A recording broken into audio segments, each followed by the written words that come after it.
So can I see out there a show of hands to anyone in the audience that currently has an injury or has recently had an injury? Okay. I would expect it to be most of us here, because unfortunately, when we start an exercise program and when we really get into training and pushing ourselves, chances are we are going to get a niggly injury. And you're going to have those people around you going, sucked in, I told you that exercise is bad for you, and I told you that what you're doing is the wrong thing to do. But just know that the majority of injuries are niggles and things that we can work around, and that will actually make you stronger once you're able to overcome them. And that, yeah, you will maybe roll an ankle here or there, or get a bit of a sore shoulder, or do something to your knee initially, but I can assure you that training and working around it and having a healthy, fit and strong body is so much better for you in the long run. And one of the worst things for knees out there and for backs out there is carrying extra weight around. So please, the biggest issue is that people become really demotivated. I know it happened to me. When you get an injury, you stop training. What happens when we stop training? Start eating. Right. We start eating. Our diet goes out the window. So one of the big key messages that we like to say is when you do get a niggle and when you do get an injury, you can work around it. If it's something in the lower body, maybe you can do some boxing. Maybe you can do some cross trainer. I was just talking to Mish out the back a moment ago, who's done her ACL, which is a really serious acute knee injury, and she hasn't missed a day of training. She's worked around it. She's found a cardiovascular activity that she can do. And so it's the same for all of us. There's always another couple of limbs that you can be doing. And with your nutrition, it is the time to even focus harder on your nutrition. Even though your motivation, it can be really hard to do. It might be not having your treat meal on a Saturday night.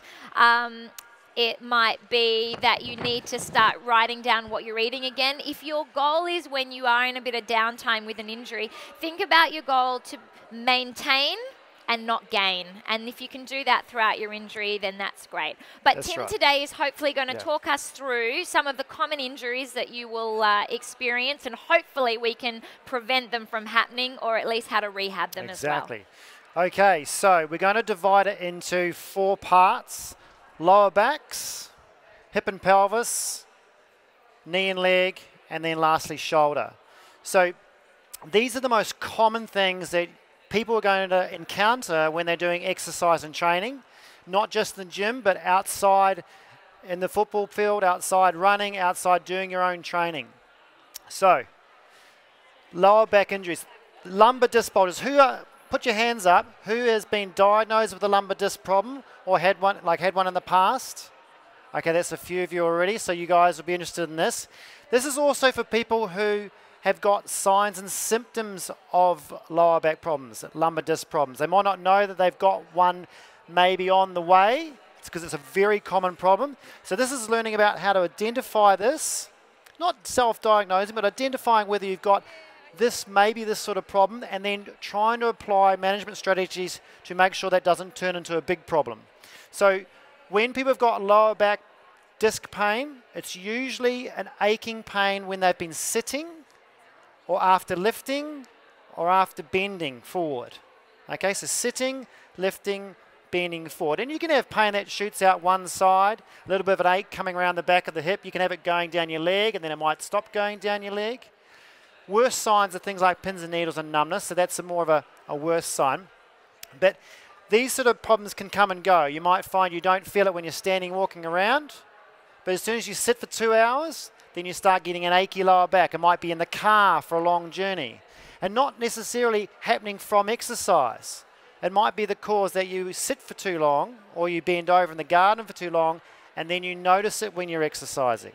And people try and think, oh, it's because I'm exercising. It might be from something else, not actually the exercise. Okay, so a lot of the time you can still exercise. We have to work on what other things do you need to stop doing. So preventative things are trying to reduce the pressure in the lower back. Now, the best one for lower discs is a Mackenzie extension. So what I might get you all to do is learn that now with me and Amelia. So if you can all go onto your front for me. Can you all do that? Lay on your front. All the way down onto your front. We call this prone. Yeah. Hands under shoulders, right under the shoulders. Now you've got to try and relax your bum, relax your lower back, And I want you to slowly push upwards and straighten your elbows. Now, stop when there's pain. But if you guys can go all the way, and when you get to the top, if you can get to the top, breathe out, relax the tummy button into the ground, relax your pelvis, relax the lower back, stop when there's pain, and then slowly lower through your shoulders, through your triceps. And is this a stretching or a strengthening exercise? This is all stretching. Relax a little bit. Go again. Pushing up, breathing out. Stop where there's pain. Relax the tummy, relax the bum. Slowly lower down. Okay?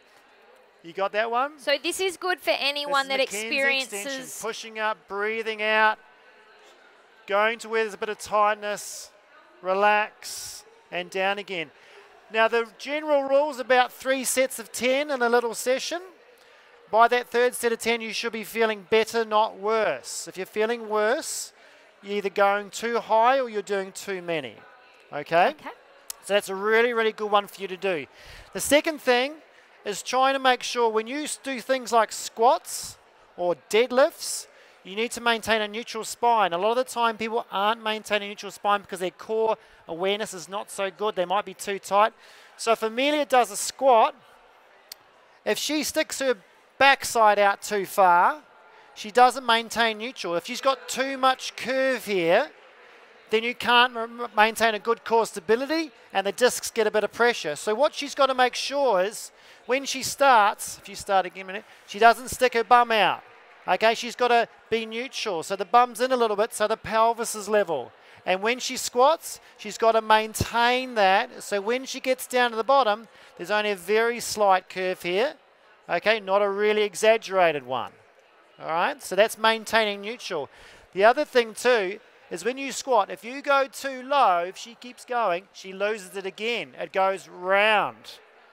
Okay, so this might mean you guys look in a mirror or you have a friend to make sure that you are maintaining a nice neutral back here and not letting it round like that at the bottom. Because if you round at the bottom with load, that's what gives you problems in your lower back. It's okay to round and squat down like this, that's fine, and babies do it all the time, but they don't have weights on their backs. Heavy weights. Okay, so it's only when you've got the load on your spine, you have to maintain neutral. Any other time you can bend forward, that's fine. It's when there's load on there and repetition after repetition. Okay? So maintaining neutral spine is important. Also, reducing axial load. What we call axial load is this load that goes down through the spine. So if you've got a bar on your back and you're doing 10 kilos, drop it down to 5. Does that then reduce some of your symptoms or some of your pains? Okay, maybe drop it down to 0, just have a pole. Maybe have none, just do body weight squats. What about pelvic floor? Is that an issue for back pain? Absolutely. So pelvic floor, if you guys sort of haven't heard about pelvic floor, some of you have, some of your mums will certainly know about pelvic floor. They're the muscles that, if you don't mind me saying, stop you going to the toilet. Okay, so we call them your toilet muscles. Now for guys, we've only got 2 sort of functions, and that's holding in the front and holding in the back. For Amelia, we got 3, baby. We got 3 functions, okay? Multi-talented us women, aren't we? We call that your internal inner goddess that you can draw in. So what I'm going to get you guys doing as a take-home from this slide today is learning about breathing and your pelvic floor. And if you can get that right, you're on the road to getting really, really good activation of your inner core stability. Everyone talks about core stability. Physios, we talk about inner core stability, which is the most important part for spinal stability. So let's get you. I'm going to show on Amelia. I want you all on your backs with your knees bent up. So if we get Amelia down. This is getting your breathing right for when you're exercising, like squatting and lunging and lifting and all the times that you need good core stability. What I want you working on is making sure that your spines are neutral to start with. So when you're in this position, I want you all to arch your lower back off the floor. So you're rolling your pelvis forward. And then I want you to flatten it and tuck your bum up. So you're rounding your spine. You do that a few times to find your neutral. I want you to stop halfway in between arching your back and rounding your back.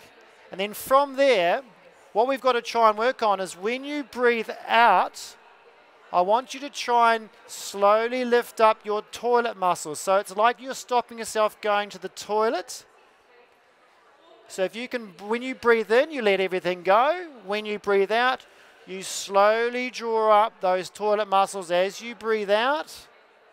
And then when you breathe in, you let them go again. If you want to feel what your abdominals are doing, get 2 fingers, come underneath your pants there in the front, find those 2 bony points in the front of your pelvis, come down a little bit, and then as you breathe out, you'll feel your abdominals tone when you lift up your pelvic floor, your toilet muscles. So let's try that. Breathing in, letting go. Breathing out, drawing up internally, stopping yourself going to the toilet. Feel that abdominal tone kick in, and then feel it release when you breathe in. Does everyone get that? What are a few pointers, Tim, if you are doing it incorrectly? What might you feel if you're not doing it correctly? Okay, so if you guys are doing it incorrectly, what you'll notice when you're on the floor is your back either arching off the floor, or when you tighten your toilet muscles, your tummy domes up. Okay, I don't want it doming up. It actually has to tighten and flatten a little bit. But make sure you're not focusing on your abdominals. Don't try and tighten your abdominals and hold your breath. I want you to make sure you're lifting up internally, not trying to jam on here and holding your breath. So if you're holding your breath, you're doing it wrong. If you're letting your back move, you're doing it wrong. Okay? Yep. And if your tummy's popping up, you're doing it wrong. Or your butt clenches. Or your butt clenching. It's such a gentle exercise. All us, fit people, we want to do everything 100%, but it's quite gentle. Yeah, it's quite gentle, and it's a good one to practice before exercise or at home at night time to make sure you're doing the right thing. So when you go into a squat, you go into a lunge, you can focus on your breathing and getting that pelvic floor right. Get the pelvic floor and going. that activates these abdominals really well, which then protects your spine. Okay? So just remember, breathing out, lifting up. Okay? The other thing you want to work on is hip and muscle stability. We're going to talk about in the next few slides. Yeah, we better. Okay. We're a bit behind time, my darling. That's right. So lower back strains, these are the ones you get when people have been walking or running. Okay, so not pain from sitting, lifting, walking or running. Does anyone get pain from walking or running? Sometimes. Yeah. Now this might be the fact that you're using these muscles too much because you're in a wrong position in your pelvis or you're too tight. The best ones are hip flexor stretches and QL stretches. So I'm going to do one quick demo for you. We'll do it together. In this position, put one leg out, one leg in. As long as you've got enough flexibility. This is a new one that I've learned. It's really good. The same leg that's out, same hand. Reach forward, grab the inside of your heel, if you can all do that. Can you grab that? Now you need to start with the bent knee. Don't try and straighten your knee like a hamstring stretch. Bend your knee, that's it. And then put the other hand on this knee. Good. I want you to bring your rib cage down onto your thigh. Can you all do that? Now if you already start having a feeling in your lower back, okay, you've got a tight lower back at that point, all right? Is that called your quad lum? Quadratus lumborum. This is a major one for back pain. Whether you get it sitting or standing, isn't it? That's right. Hold it there. Oh. Now I want you to, this left hand, the hand that's on this knee, I want you to turn around that way. So I'm turning around away. Look over your shoulder, yeah? That's it. Oh, that feels so good. If you can still hold it there. Now I want you to straighten your knee a little bit more and come down this way. Keep turning around. And then you should feel that stretch in your lower back. All you runners out there, this should be a staple part of a stretch. Very, very important exercise for your lower back flexibility. Okay. These ones hold about 30 seconds to a minute. All right. And then you'll swap sides. You'll find the other one side is tighter than the other. It's very common. You go one side, you go, why is my hip not going? Why is my knee not going down? Okay. So work on the tighter side more than the looser side. Okay? So bent knee, grab the foot, come down, ribs to thigh. And then really twist. Turn around. And press that other knee to the floor. Yeah, press that knee down. It might take a few goes to kind of find the sweet spot, but you'll find that sweet spot and then just really hold that and get into it. And that can be a huge relief for any of you that have those achy, sore lower backs. It's a great exercise. Sometimes people are so tight they need about 3 of those stretches in a row just to get some release, okay? So maybe not just do one, try it multiple times. The other one that works well with that, we all know how to do hip flexors. The physio tip, get that buttock muscle turned on. If it means you whacking it a little bit, try and make sure that that's turned on before you lunge forward, okay? So you need to make sure that you're switching that buttock on, and you'll feel your pelvis tilt a little bit when you do that. Okay, the other way, if you can't kneel down because you've got a sore knee or it's muddy. Or it's muddy, I don't want to get my pants dirty. Yeah, you can do it in standing, but make sure you've got to get that buttock turned on, and you might want to get your hand up in the air to get a little bit more stretch. Tight hip flexors. You know, basically with back pain, we're trying to strengthen the weak muscles, which is all your core exercises, and stretch the tight muscles. Yep. And if you can stretch your hip flexors out and that lower back, that quadratus lumborum, they're two of the major muscles that fight each other of tightness. That's right. So you loosen your hip flexors, you loosen your quad lum, and that's going to give your back a lot of relief, and then you strengthen all the core muscles around it to help stabilize your back. When you're walking, when you're running, when you're doing exercises, you've got a better chance of keeping that lower back nicely sitting in neutral because you haven't got muscles that make it go tight, okay? And then you last longer, less pain, more exercise. SIJ, very common in people who've had pregnancies or like as in post-pregnancy or during pregnancy. Now this is just because during pregnancy the ligaments get a bit loose, and so if you're running and landing on one leg, it can just shear the pelvis a little bit because the ligaments aren't as tight, start causing a bit of inflammation and pain. Where, do you feel that just here? Yeah, it's usually one side. Like, it's usually oh, like yeah, that. yeah. Straight on one side. Sometimes it's a very local spot. And it feels a little bit different to back pain. It feels like it's in the buttock somewhere. Yeah, and like you can get your thumb and sort of press one particular spot and it kills. I had a baby 8 weeks ago. I've got exactly that right now. I can like find that one spot. And people know because they go on one leg and they feel it. And then when they drop on one leg, they feel it. So most importantly, with these sort of problems, you need to work on flexibility of your glutes. Okay, so how do we do that? Most common one, you all know this one here. Working on that one. Okay. Now to try and stretch that out a little bit more, if you've got a friend or if you've got a sofa, let's show an Amelia, if you drop down, Amelia. What, on my back? Yep. You can do a glute stretch where you cross one leg over, but this leg is up against a friend. Okay, and now what Amelia can do is she can push both hands on the inside of this knee. Like that? Like this one. And she can push out. Oh, like that. Oh, okay? Yeah. Now, if you can put, this can be a sofa, it can be a friend. And the more she pushes them, the closer I get, the more stretch she's going to get. So you might find that's a better stretch for you in your glutes than just holding your knee. Okay, so that's a great one for you. So when you think SIJ, you've got to think glutes flexibility and you've got to think glute strength. Yeah. And this is where that hip raiser stretch, the other word for it is a glute bridge. Oh, yeah, really this is in effective. our exercise index. Yep.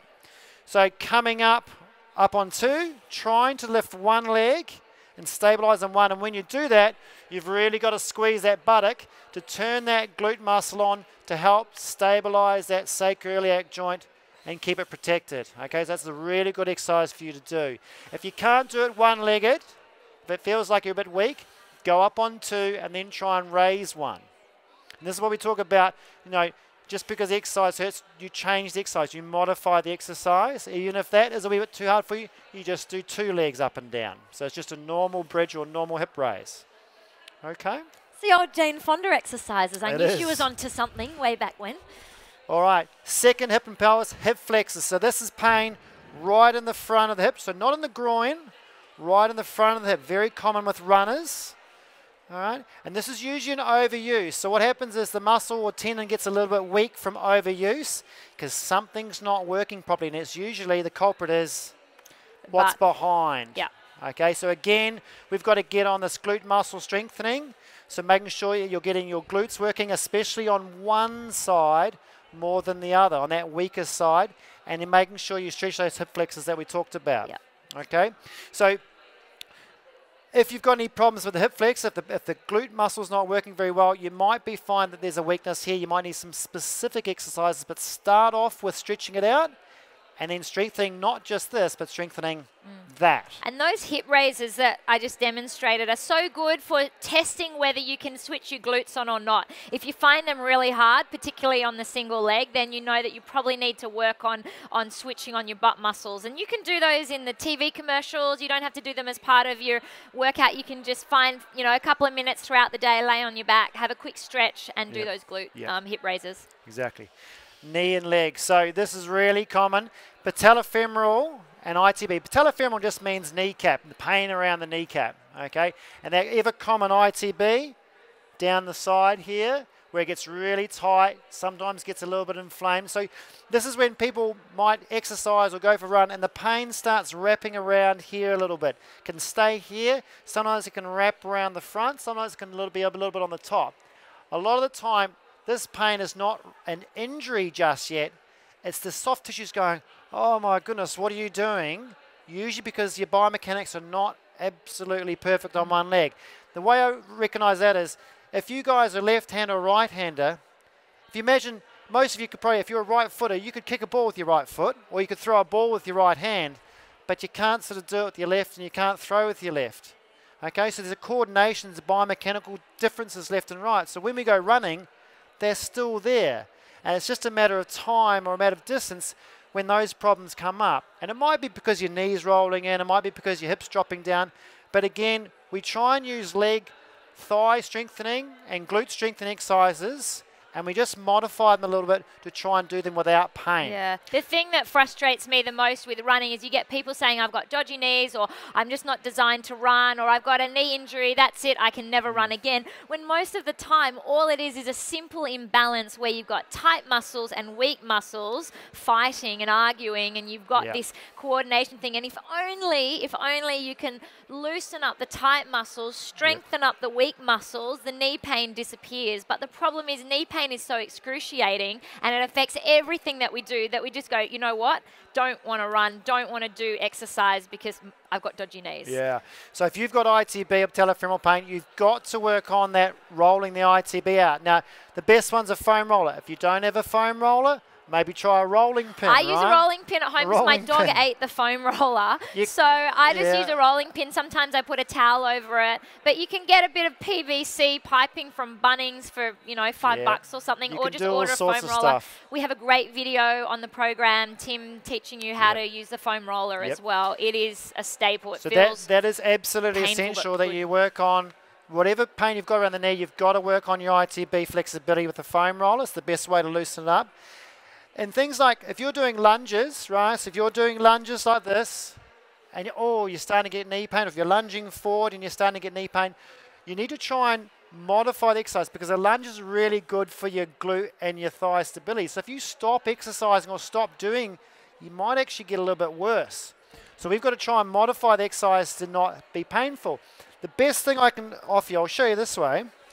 So if lunges hurt, if I go into a lunge and my knee goes forward and it hurts, you need to stop how far forward that knee's going and increase how much bum work you're doing, because your bum doesn't hurt, it's the knee that hurts. So let's start working on getting this working and take the load off here. This is like reducing the load. So when I lunge, what I want to do is I want to drop straight down, but I want to bend forward. So my knee's not really doing too much. So it's not coming any closer to my knee. But I've got heaps of work going on here. So when I push up, I'm pushing up through my buttock and the back of my leg. I'm still doing a little bit of work here, so I'm still exercising, keeping my strength up, but I'm actually not aggravating it, okay? And this is also a good one because most of the time, the knee problem's coming because the buttock's not working very well. So if we're working on the buttock, we can increase and actually fix the problem as well as keeping exercising, okay? So do that, try and reduce how much the knee travels forward, as well as a one-legged squat. So if I'm doing a one-legged squat, my knee goes forward quite a long way, and people go, oh yeah, no, that hurts. So you've got to try and reduce how much movement you do. Just a smaller movement. Right. A great tip when doing one-legged squats, if you're at home, try this when you get home today. Stand in front of the mirror and imagine that there's a laser beam on the middle of your kneecap, and you watch your kneecap in the mirror. And as you go down, that laser beam should shoot forwards. If you feel like that laser beam would be diagonally going that way, it's a sign that you've probably got weak glutes. Your knee's doing that, and if you do that 1,000 times in a run, that's probably going to lead to some knee pain. So if you can't do it focusing on it at home in front of the mirror, then chances are when you're out for a run, that's going to happen too. So just doing that, 3 sets of 10, keeping the laser beam pointing forwards is a really good test of your glute strength and your VMO strength. So great way to identify what's going wrong. Is it your knee rolling in? And then for managing it with buttock strengthening work and loosening up that ITB. And you get a great tush at the end of it too. Nice firm butt. Okay, just the last one on that. When you're doing those hip hitch holds that Misha's got on her on the program, you can just use a friend with that. Sometimes you can't find a tree or you can't find a Swiss ball. Have a friend that's strong enough you can push against, all right? So I am doing my one-legged work here, but I'm pushing against Amelia to give myself a bit of resistance here. So there's no load going this way apart from me. The load's this way, which makes my buttock and my gluteus medius work really, really hard. And my VMO muscles all nice and toned and switched on here. So when I squat, I'm nicely and beautifully in line and no pain with a bit of resistance. So it's a fantastic way to work with a friend or a wall to get that whole system stronger while the pain aggravation is getting less. Okay? And then, very common, shin splints, Achilles tendonitis, calf tears, plantar fasciitis. These are all I've put this all into one big group because, again, it's all about whether your calves are usually too tight or your calves are a little bit weak, okay, and a bit of biomechanics. So some people say you've got plantar fasciitis and Achilles problems. They might be pronating. They might be rolling in a little bit. And it's no fault of their own, but they might be wearing the wrong shoes. Okay, so they might have bought some fashionable shoes or they got shoes they were given or they didn't really know what shoes to buy, and it might be the shoes that are doing it. So simple things like that. If you're getting these sort of problems like shin pain, Achilles pain, plantar fascia problems, most likely you're rolling in or your arch is dropping. So you need a shoe that is really supportive under here. So not a flat shoe, but a one that's got a really strong arch beam in here. Now if you look at Amelia's ones, you can see there's a plastic trussic beam there. Bit of arch support. Really strong through the arch. Now that's going to help keep the shoe up, which will help keep her arch up a little bit. All right. At the same time, if you look at Amelia's shoe, here at the back, this part, if you notice when you push on these shoes, that is stronger than this part. So there's a medial side that's very strong. So when she lands, it keeps her foot relatively in neutral and stops her rolling in so much. So sometimes it's the shoes that you need to look at and adjust. And often the guys in the shops, although they're not qualified to, but you might be able to say, choose me a shoe that's got good arch support, because I tend to get shin splints or sore calf or ankles, anything below there, good arch support. It's one of the most common things people come into our clinics with these sort of problems. It's their shoes and a bit of miles and a bit of training. What else could it be? If our shoes are all good, what else can it be? Could be that your calves are too tight. Now, a lot of people just don't stretch their calves. They stretch everything else. They go, how am I going to stretch my calves? Oh, I should be right.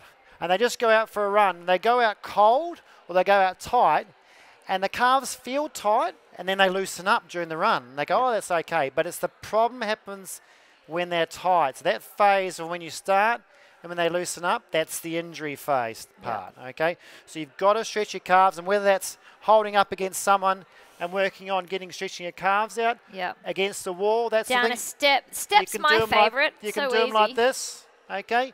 Most time, 9 times out of 10 people with these problems have tight calves. So work on your flexibility, and if you're working on strength, try and work on calf raises, and these are in your program as well, but go up on 2, come across to 1, and down on 1. We call this eccentric training. So up on 2, cross to 1, down on 1. Okay, so you're increasing the load on the way down, which helps with your training, helps with your strengthening work. And if you have sore shins, you know, like I don't know if you guys have ever been sitting there after a workout and you get really sore through the shins. Is it okay to massage it at the end of the day? Absolutely, absolutely. Sit there, like it's actually good for it to kind of give it a good roll. Get in there, and when you do massage, think bottom to top. Against the hairline. Ooh. Yeah, against the hairline. Yeah, and another thing that I found is really useful if you do get sore shins, I found at the end of a workout to take your shoes off, and when you do your quad stretch, just grab your big toe, and there must be the tendon that goes all the way up your tibialis anterior. If you grab your big toe, I feel it stretching right up that muscle there. That's right. And also warming up's really important too. Don't go cold for a run. Make sure you got a good 5 minutes of warming up. So if you go straight from standing to running, then that can create that pain as well. Yeah, exactly. And the last one's shoulders. Now, shoulders in a nutshell, if you're getting shoulder pain from working out, what we try and get you avoiding is heavy pressing forward and any pressing above your head. So when you've got shoulder pain, then you go, yeah, it's a bit sore when I push up or a bit sore when I push forward. Most of the time, it's fine pulling backwards. So for you people who've got a bit of shoulder pain when you're doing exercises like raises like this, any pressing forward, push-ups, pushing above your head, if you're getting catching pain or a little niggle on one shoulder, what I recommend is we drop the load. So if you're pushing up with 5 kilos, go down to 1 kilo. Does it still hurt? Okay, there's some flexibility that you need to work on. But a lot of the time you can do pulling work. This is where we go, keep training, just try and modify things a bit. The pulling work usually shouldn't hurt. Even when you're pulling down, it's usually the pressing up, and that's a biomechanical problem when you're pressing up. So if you've got those sort of pains that sort of niggle around the shoulder when you move, just try and modify your program, okay? Try and working on some stretches of stretching your chest out. You can do a really good one on a foam roller where you lie on your back and put your hand under the foam roller, okay? Hand behind the back's a really good one. And when you do the hand behind the back, don't go too high. Try and come around about here and then pull your shoulder blade back, and you'll feel that stretch coming down through around the outside and the front of the shoulder. Compare your left and your right. You'll find that one's a little bit tighter than the other. That's usually the one that hurts. And try and work on that flexibility. Okay. And if I was going to give you one exercise for shoulder problems, okay, it's the old school classic external rotation. You see people working with a band like this. Okay. What that one's doing is working on your lateral rotator cuff, which is the most important of the rotator cuffs, to keep the ball centered in the socket from the back. So when you press up, you're not going to get as much catching through there. So if you're getting symptoms like shoulder pain, work on reducing the load, changing the exercise to pulling, working some external rotation, working on some stretching. You can even just do it without anything, right? You can just sit there like that. And usually it's the things that you're not doing is what you need to start doing with these exercises. Okay? So remember, take-home messages for today. Try and work out where your problem or your pain fits into a category of what might be your problem, okay? Or if you've got that problem, you've been diagnosed it from the physio or the doctor, then start working on managing that problem with modifying your training program, using the exercise tips that I give you today, like the rehab exercises and the rehab stretches, and start working on your flexibility of those tight areas. But remember, you're not really going to go backwards. If you keep your nutrition right, if you keep exercising and modifying your program, you're not going to go backwards. You're just going to stay stationary for a while, get over that little problem, fix the problem, and then progress again. Okay? Because the worst thing you can do is stop exercising completely off your own bat just because you've got a little bit of a pain, because you'll actually get weaker and worse. Yeah, absolutely. Okay. Now, we've got a couple of minutes for some questions out there, so I don't know if anyone's got some questions, but I can see a hand going up over there.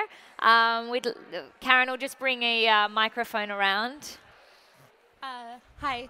I find I get shoulder pain, but like I do pump class and stuff. I don't feel it at all with muscle work. It's just when I run. Like you feel it there up in your shoulders? Where is the shoulder pain, Mitty? Whereabouts? Okay. Does anyone else? Does anyone else get shoulder pain like that? Like, I does it can feel relate like to that. you also get those knots? You know, those sort of knots where you dig in there and go, oh goodness me. Yeah, a lot. Yeah. And now a lot of the time that's on one side. Now, it can be, if you, some of your office workers, things like that, it can be a mouse issue. So if it's on your right-hand side, it could be driving, could be mouse, could be writing, could be doing or playing with your iPhone, that sort of thing, where you're overloading one side. If it's the weaker side or your non-dominant side, it might be because it is weak. Now, with the pump class, you're just doing sort of, 10, 15 repetitions, 10, 15, and then changing. Okay, with running, there is no rest. It is constant. So it might be that it is getting stressed and overloaded because it's not because it's working too hard, it's getting worked too hard. Yeah. And can that be to do with forward head carriage as well? Could be, yeah, because remember your trap muscle is attached to the base of your skull. So if your head is here, you're putting that on a really big load. So if you're running forward, or if you're fatigued, a lot of people start off good, and then they get to 20 minutes in the run, and they're sort of, they get a bit fatigued, their head goes forward, and they start getting problems, and their shoulder comes up, and they're doing this. A great tip for you runners out there is it's a bit bizarre, but I imagine there's a man in a boat in the sky, and he's got a fishing line, and he throws the fishing line out, and it hooks you over the bra. And as you're out running, I want you to imagine the man in the boat is wheeling you up like he's caught you like a fish, and the hook's there. And particularly for anyone doing the half marathon or the 10K tomorrow, as you get tired, think of the man in the boat, and that just helps to lift your chest up, which will bring your head back. And it could just be half a centimetre, and that might be all it needs. What I suggest for you, when you're running, what you can do as a little test is make sure that when you're running, your shoulder's not going forward and down. Okay, it might be sitting down like this. At the same time, it shouldn't be up around your ear. So the best thing to do is not haul it backwards or drop it down, is to roll it forward, roll it up, roll it back, and then drop it down. And so what happens is the muscles that sit in the shoulder blade are holding it instead of this muscle holding it. Because it's a bit of a sign that your other muscles around the shoulder blade are a bit weak. So this one is just doing all the work, and it can't handle it. Okay? Thank you. Any other questions? Oh, here we go. Something over there. Yeah, I have a problem with my knees doing the lunges, but it's the back knee that hurts when I go down. Is that on the kneecap? Yeah. Yep, okay. So when you've got it on the back knee, what's happening is that's just what we call a biomechanical load problem. So when I'm on my front leg, I've got a lot of compressive forces down here. My body weight's on it. It likes it. Joints like weight. They like weight bearing. They're built for it, okay? But my body weight's here. Now, for this knee, there's a shear force load. I'm a long distance away from it. This is a lever problem. So when I come down, I'm putting a lot of shear loading through here instead of compressive loading. So that one, again, we try and modify the lunge. So your lunge needs to change from going down onto the back leg, okay, to taking all the weight out of that leg. Like 80 or 90% of your body weight on the front leg. Onto the front. Now that's hard when you haven't got enough buttock control, but what you're trying to aim for, if you look at me, instead of going down, straight down, okay, what I want you trying to do is lunging but changing your angles. So my angles change forward. So my shin and my back thigh and my back should all come forward at about a 30-degree angle, which makes my bum work really hard. Okay, it takes the weight out of the back leg, so I can get 80% of my weight on the front leg. And if you get really good at it, you can almost get there and just take that foot off. You've got hardly any weight there. Whereas if I'm here, I can't take my foot off. I've got too much load to do. So maybe change your lunge, as long as it doesn't affect the front knee and all that sort of thing. Okay, I think we've got time for one more question. Thank you, that was great. Hello. Hi, I know the rules change about icing and putting heat on injuries. What are your views? Great question. Yep. I would always work on, if you've got an injury within the first 24 to 48 hours, so 1 to 2 days, ice. Okay, bottom line. Always, once you've got that pain or injury for the first time, 24 to 48 hours, think of an ankle sprain. If you sprained your ankle and it swelled up, would you put heat on it? You'd be aiming for the ice. Common sense is ice. So that goes for every type of pain and injury, okay, for the first 3 days. Once you've got over that injury or that it's calmed down, if it was swelling and it's calmed down, or if it was just a bit of pain with no swelling, it's calmed down, and then you're getting muscle tightness or muscle fatigue, you can try heat following that. And if you're really clever, you can alternate between ice and heat. But the first part is always ice. After that, whatever works for you. Because the inflammatory phase is the first 3 days. That's what you want to really focus on. So ice for that. post that, it's about pain and getting the muscles working and getting healing. So you might use a combination of the two, and it's fine to use either. I use ice quite a lot, even post 3 days, for pain relief, because the icing numbs the area a little bit, and it makes you, give you a bit of pain relief, so you can actually work on getting that area stronger and getting that area rehabilitated. Okay, great. Yeah. Well, thank you all so much, and thank you very much, Tim. Pleasure. He's going to be down here just in the corner for the next 10 minutes. So if you've got any more specific but not too specific questions, he'll be able to help you out. Thank you so much, and enjoy the group workout this afternoon, everybody. People.